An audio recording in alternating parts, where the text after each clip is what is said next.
Bismillahirrahmanirrahim. Assalamualaikum warahmatullahi wabarakatuh. Alhamdulillah wassalatu wassalamu ala rasulillah la haula wala quwata illa billah wa ba'du. Adik-adik mahasiswa, saudara-saudara sekalian yang mudah-mudahan sama-sama dirahmati Allah Subhanahu wa taala. Pada kesempatan ini kita akan belajar atau menjelaskan tentang syirkah dari segi akadnya. Saya ingin mengulangi pertemuan kita sebelumnya, mereview terkait dengan hakikat syirkah dan bentuk-bentuk syirkah. Syirkah menurut ulama Syafi'iyah adalah aqdun yaqtadi subutal haq bi syai'in li isnaini fa aksara ala jihati syuyu', ya. Jadi yang disebut syirkah adalah akad yang menimbulkan adanya hak terhadap sesuatu bagi dua pihak atau lebih melalui usaha kongsi. Syuyu' itu adalah usaha kongsi. Nah, sebetulnya apa yang disampaikan ulama Syafi'iyah ini itu lebih dekat pengertiannya kepada syirkah uqud. Dalam literatur syirkah itu ada yang membedakannya menjadi dua dan ada yang membedakannya menjadi tiga. Tetapi yang paling umum ulama membedakan syirkah itu menjadi tiga. Yang membedakan menjadi dua itu hanya syirkah milik dan syirkah uqud, dan yang membedakannya menjadi tiga ditambah menjadi syirkah mubahat. Yang disebut dengan syirkah uqud adalah ihtisasu syahsaini fa aksara bi syai'in wahidin. Ihtisas itu kepemilikan khusus dua pihak atau lebih bi syai'in wahidin terhadap suatu yang satu. Jadi syai'in itu bisa barang, bisa hak, dan seterusnya. Meskipun di buku yang saya tulis saya terjemahkan karena agak susah mencari padanannya, saya terjemahkan menjadi barang. Jadi syirkah milik itu adalah syirkah terjadinya kepemilikan bersama atas suatu barang atau suatu hak, dan tujuannya adalah untuk dibagikan, bukan untuk usaha. Itu syirkah milik. Lawannya adalah syirkah uqud. Jadi syirkah uqud itu adalah al-ishtirak, sebuah kongsi, sebuah penggabungan harta bil ijabi wal qabuli, ya. Atas dasar ijab qabul, berarti ada akad di situ. Baina isnaini fasoidan, antara dua pihak atau lebih, pil asli wadibhi, baik terkait modal maupun terkait keuntungan. Jadi kalau syirkah milik itu bukan diakui sebagai akad, tetapi sebuah kejadian secara alami terjadi syirkah milik. Jadi ibarat kita ada anak 3 orang ABC, bapaknya meninggal, kemudian ketiganya menjadi ahli waris, dan harta yang ditinggalkan sebagai tirkah dan maurus. Artinya kalau tirkah harta itu harta peninggalan berikut hak pihak lain, kalau maurus harta peninggalan setelah dikurangi hak-hak pihak lain, misalnya pembayaran utang, pajak, dan seterusnya. Maka tiga pihak ini ABC menjadi milik bersama terhadap harta peninggalan. Itulah yang disebut dengan syirkah milik. Tetapi kalau syirkah uqud itu memang para pihak bersengaja melakukan ijab dan qabul untuk melakukan usaha bersama atau kongsi, ya, dengan menyertakan harta, yaitu harta sebagai ra'sul mal. Harta itu ada yang berbentuk barang, ada yang berbentuk uang, ada yang berbentuk keahlian, ada juga yang berbentuk reputasi atau nama baik. Itu termasuk kategori ra'sul mal, ya. Meskipun syirkah amwal pada umumnya lebih diterjemahkan syirkah amwal itu modalnya adalah modal dalam bentuk harta. Nah, yang ketiga ada namanya syirkah mubahat. Syirkah mubahat adalah ishtiraku jami'in nas fil intifa minal amwalil mubahat. Jadi bersatunya atau berhaknya semua manusia dalam hal memanfaatkan terkait harta yang sifatnya mubahat. Nah, adik-adik sekalian, kalau kita pertemuan yang lalu sudah belajar tentang ada hadis yang menyatakan di mana Rasulullah SAW bersabda, "An-nasu syuraka'u fis salasin." Teks lain mengatakan, "Al-muslimuna syuraka'u fis salasin fil kala'i wal ma'i wan nar." Jadi dalam pandangan umat, dalam pandangan Islam, yang namanya air, api, dan rumput yang sifatnya tumbuhan sebelum dipindahkan ke tempat lain itu adalah milik bersama. Jadi kita semua berhak memanfaatkannya. Nah, itulah yang kita bisa lihat dari pengertian syirkah. Jadi syirkah itu hakikatnya adalah bersatunya pihak-pihak dalam hal kepemilikan harta, berikut juga penggunaannya. Tetapi ketika dibedakan menjadi syirkah uqud dan syirkah milik, itu dibedakan dari segi tujuannya. Jadi kalau syirkah milik tujuannya adalah bukan bisnis, jadi harta dimiliki bersama untuk dibagikan. Tetapi kalau syirkah uqud adalah harta disatukan untuk dijadikan ra'sul mal dalam rangka melakukan usaha, kemudian hasil usahanya dibagi berdasarkan nisbah yang disepakati. Nah, adik-adik sekalian, itu terkait dengan syirkah dan ragamnya. Pada slide berikutnya kita akan mencoba memahami dan menjelaskan tentang rukun syirkah. Rukun syirkah itu yang pertama adalah syarik atau mitra. Jadi ini para pihak yang bersyirkah namanya syarik atau mitra ya. Nah, ketika para syarik terjemahannya ya para mitra. Ketika kita bicara tentang syarat, maka disinilah berlaku syarat subjektif ya. Syarat sebagai subjek hukumnya.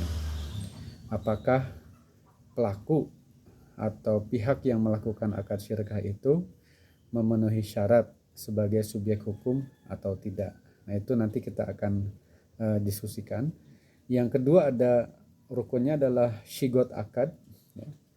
Yang ketiga ada ra'sul mal. Kemudian ada kasbul halal atau tijarah. Kemudian ada nisbah bagi hasil. Jadi kalau syarik atau mitra itu ketika ditentukan syaratnya namanya syarat subjektif, sementara sigot akad, ra'sul mal atau modal, tijarah atau usaha halal, dan nisbah bagi hasil itu termasuk syarat objektif dari sudut KUH Perdata ya. Jadi kalau KUH Perdata mengenal syarat subjektif, syarat objektif. Nah, kalau terkait syarik itu adalah syarat subjektif, tetapi terkait dengan sigot akad, ra'sul mal, usaha halal, dan nisbah bagi hasil itu menyangkut syarat objektif. Nah, adik-adik sekalian, pada saat kita mendiskusikan tentang syarat subjektif akad apapun ya, di mana seseorang itu sebagai subjek hukum, maka kita akan mengenal pada kaidah yang namanya ahliyatul wujub wal ada ya. Ahliyatul wujub itu adalah kriteria mukallaf terbebani sebuah perintah dan larangan dari Allah. Sementara ahliyatul ada itu adalah kriteria bagaimana seorang mukallaf itu bisa menjalankan apa yang dibebankan gitu. Nah, makanya kalau kita bicara tentang ahliyatul wujub itu ada ahliyatul wujub an-naqisah dan ada ahliyatul wujub al-kamilah. Ahliyatul wujub an-naqisah itu yaitu dalam syariah janin dalam rahim ibunya sampai lahir dalam keadaan hidup atau 0 tahun itu sudah memiliki hak dan kewajiban. Jadi saya ulangi, dalam ilmu syariah janin yang sejak dia ada dalam rahim ibunya sampai dia lahir berarti 0 tahun, 0 hari maksud saya, berarti baru hari pertama dia lahir, itu sudah memiliki hak dan kewajiban. Hak dan kewajiban apa? Itu setidaknya ada 4 dalam kitab yang saya baca yang menjelaskan. Pertama, hak nasab kepada orang tuanya. Jadi nanti ibunya ya sebagai ibunya, bapaknya sebagai bapaknya, kakeknya sebagai kakeknya, pamannya sebagai pamannya, maka berlaku hubungan hukum sebagai bapak, ibu, dan kakek serta saudara. Misalnya hubungan hukum haram menikah dan seterusnya dan seterusnya. Yang kedua, hak warisan dari kerabatnya. Jadi kalau ada orang tuanya meninggal, misalnya bapaknya meninggal, maka anak yang ada dalam kandungan itu diposisikan sebagai ahli waris. Kemudian hak mendapatkan wasiat, artinya bisa jadi ada pihak tertentu yang mewasiatkan kalau bayi ini berhak misalnya sekian persen dari harta yang dimilikinya. Kemudian hak mendapatkan hasil atau samaroh dari harta wakaf jika memang dia berkedudukan sebagai mauquf lah atau pihak yang berhak menerima manfaat wakaf. Nah, kemudian ada ahliyatul wujub al-kamilah, yaitu kriterianya adalah sejak lahir dalam keadaan hidup sampai usia dewasa, sampai bahkan sampai meninggal, Sekarang hak dan kewajibannya apa saja? Ya, jadi di sini ada ketentuannya bagi anak yang baru lahir sampai dia usia dewasa dari sudut apa namanya? Sampai dia meninggal dari sudut ahliyatul adanya, dan sampai dia dewasa dalam arti bisa membedakan mana salah dan yang benar dari sudut ahliyatul wujubnya, maka perbuatan hukum wajib dilakukan oleh pengampu, sah jika dilakukan secara langsung, meliputi. Jadi perbuatan hukum anak yang baru lahir sampai usia tamyiz atau sekitar 7 tahun itu baru sah dalam hal berhak menerima hasil transaksi yang dilakukan oleh pengampu. Artinya, ketika anak itu punya harta, kemudian hartanya diinvestasikan, maka hasil investasinya adalah hak dari anak itu. Kemudian wajib mengganti kerusakan harta pihak lain yang rusak olehnya atau oleh yang menjadi tanggung jawab dia. Misalnya dia punya kerbau, kemudian kerbaunya merusak sawah orang, maka dia wajib mengganti kerusakan itu, gitu ya. Atau dia sendiri langsung merusak harta orang lain, maka dia berkewajiban menggantinya meskipun prakteknya melalui walinya. Kemudian wajib membayar pajak kepada negara dan juga wajib membayar zakat dan menafkahi kerabatnya yang du'afa, yang miskin jika memang dalam dia kondisinya adalah sebagai orang kaya. Nah, itu dari segi ahliyatul wujub an-naqisoh dan ahliyatul wujub al-kamilah. Nah, sekarang dari segi ahliyatul ada, ya. Ahliyatul ada itu adalah kriteria untuk melaksanakan apa yang diperintahkan oleh Allah dan menjauhi apa yang dilarang. Kemudian dibedakan menjadi 2, ada ahliyatul ada an-naqisoh, ada ahliyatul ada al-kamilah. Nah, kriterianya umurnya sudah genap 7 tahun, berakal, tapi masih do'iful idrok, ya, masih kemampuan membedakan benar salah baik buruknya masih lemah. Nah, terkait dengan hak kewajiban, anak yang genap 7 tahun berakal tapi belum usia dewasa. Usia dewasa dalam syariah itu diikhtilafkan. Ada yang bilang 15 tahun, ada yang bilang 17 tahun, ada yang bilang 18 tahun. Ada yang bilang harus tamamul idrok, ya, itunya kriterianya. Tapi kira-kira kalau kita sepakati dalam konteks Indonesia, karena berdasarkan Undang-Undang Peradilan Anak, usia anak itu adalah maksimal 17 tahun, maka kita pegang dulu ya, kira-kira ahliyatul ada dari segi umur itu adalah mulai dari umur 7 tahun sampai dia umur 17 tahun. Sekarang terkait hak dan kewajibannya apa? Pertama, dilarang hukumnya melakukan transaksi yang membuat hartanya berkurang. Jadi kalau dia menghibahkan, menjual, itu substansinya dilarang, hakikatnya dilarang. Terus sah melakukan transaksi yang membuat hartanya bertambah. Ya, jadi misalnya dia menerima hadiah atau menerima pemberian dari pihak lain, itu sah. Transaksi yang mungkin merugikan dan menguntungkan dirinya, sah hukumnya, tapi tidak nafaz, tapi tawakuf, ya, artinya tergantung kepada izin walinya. Kalau walinya mengizinkan berarti akadnya sah. Kalau walinya tidak mengizinkan berarti akadnya tidak sah. Nah, terus kalau ahliyatul ada al-kamilah ini mulai usia 17 tahun sampai meninggal dan dia sudah tamamul idrok, istilahnya sudah sempurna kemampuan membedakan baik benar dan benar salah dan baik buruknya, maka kalau orang sudah termasuk ahliyatul ada al-kamilah, dia berhak melakukan perbuatan hukum secara penuh, secara sempurna selama tidak ada awaridul ahliyah. Artinya tidak ada kondisi yang membuat perbuatan hukumnya itu tidak sah. Awaridul ahliyah itu apa?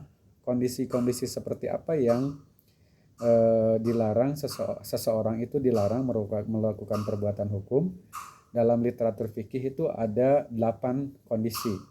Yang pertama adalah karena gila. Karena gila. Orang gila itu menurut ulama fikih la aqla lahu. Dia tidak punya akal. Jadi tidak punya kewajiban, tidak punya kemampuan untuk membedakan benar salah dan baik buruk. Oleh karena itu, perbuatan hukum yang dilakukan oleh orang gila dia tidak sah ya, karena tidak berakal. Yang kedua adalah idiot atau ittah ya, atau dhaiful idrok ya. Nah, akad yang dilakukannya dia idiot itu berakal tetapi kemampuan untuk membedakan baik buruknya itu lemah.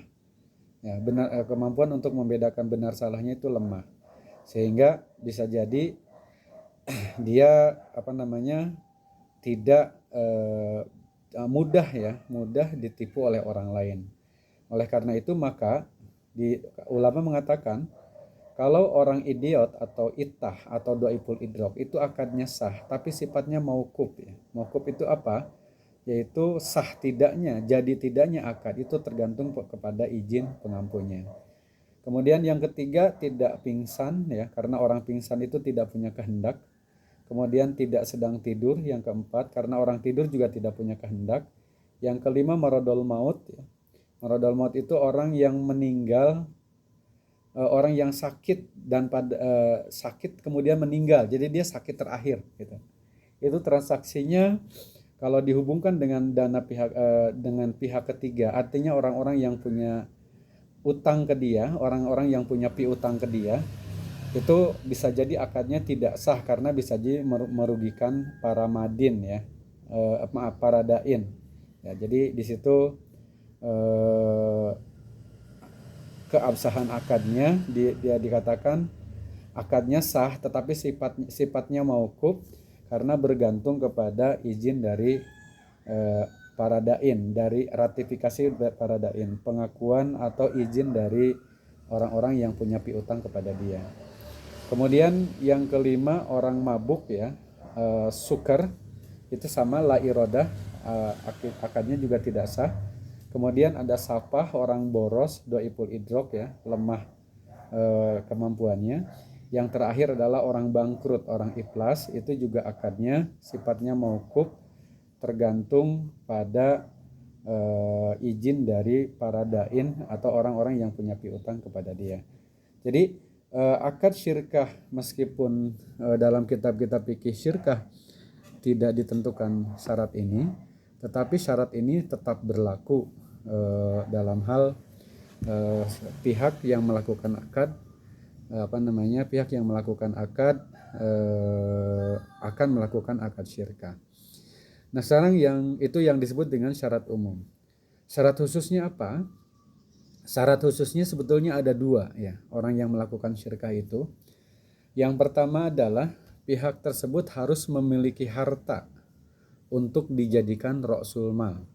Sebab tidak mungkin syirkah dilakukan oleh para pihak tanpa menyertakan ra'sul mal, tanpa menyertakan harta untuk dijadikan modal usaha. Itu ketentuan syariahnya harus ada ra'sul mal yang berasal dari para pihak. Jadi kalau itu saya bilang merupakan ketentuan syariah, maka kalau ada 2 pihak yang berakad melakukan akad syirkah, yang satu misalnya menyertakan harta 100 juta untuk dijadikan ra'sul mal, sementara yang satu disepakati tidak perlu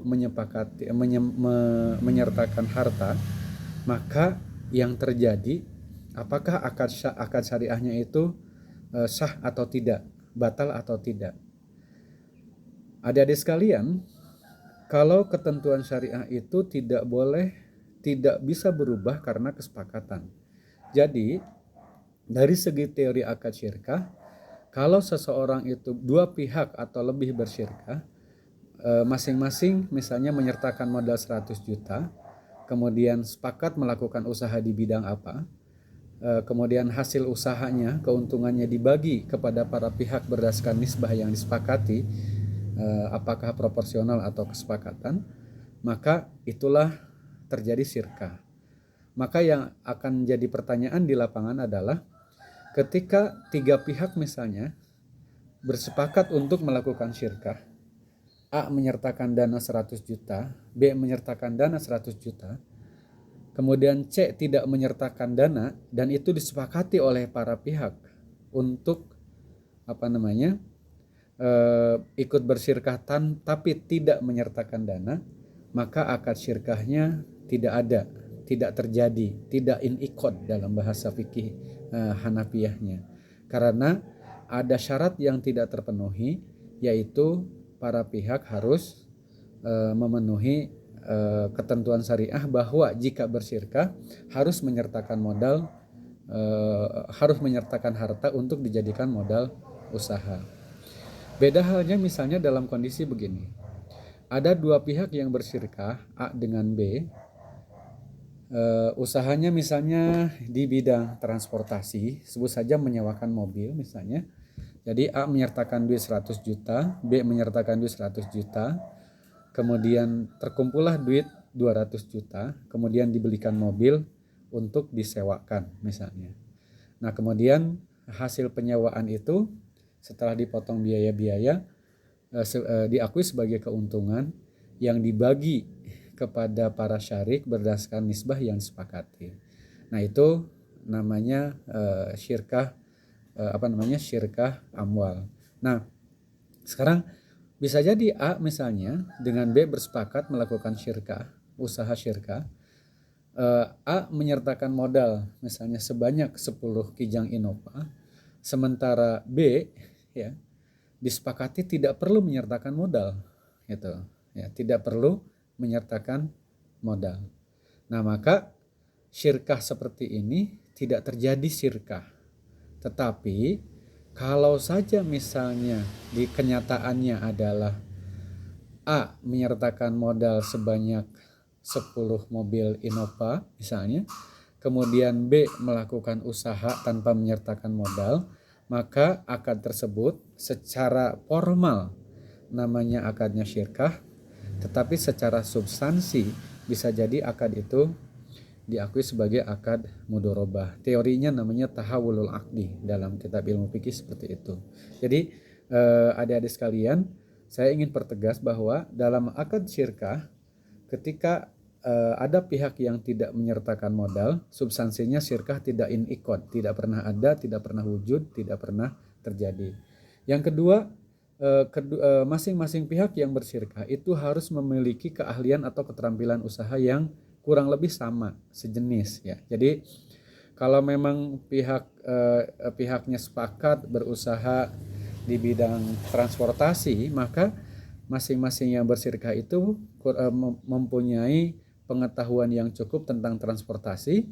Toh kalau toh misalnya berbeda, menurut salah satu imam fikih mengatakan perbedaan itu harus ada keterkaitan. Misalnya seseorang bersyirkah untuk melakukan usaha jasa transportasi misalnya, tapi yang satu punya pengetahuan yang cukup tentang usaha transportasi, sementara yang lain punya pengetahuan yang cukup tentang kuliner misalnya, atau tentang hotel misalnya, atau tentang wisata misalnya.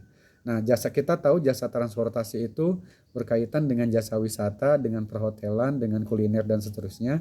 Jadi meskipun keahlian atau keterampilan usahanya berbeda, tetapi perbedaan itu dalam satu rumpun ya, tidak yang satu kemana, yang satu kemana gitu. Nah itu adik-adik sekalian, Kalau kita lihat syarat mitra, saya ulangi ya. Jadi syarat mitra dalam akad syirkah itu harus ahliyatul wujub wal ada, ditambah harus memiliki harta untuk dijadikan ra'sul mal, dan harus memiliki keahlian dan atau keterampilan usaha, karena usaha syirkah itu tidak mungkin dilakukan kecuali ada modalnya, termasuk juga ada ini ya, apa namanya,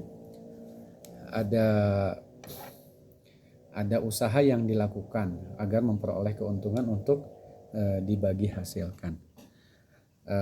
Itu rukun yang pertama. Sedangkan rukun yang kedua sigot akad ya.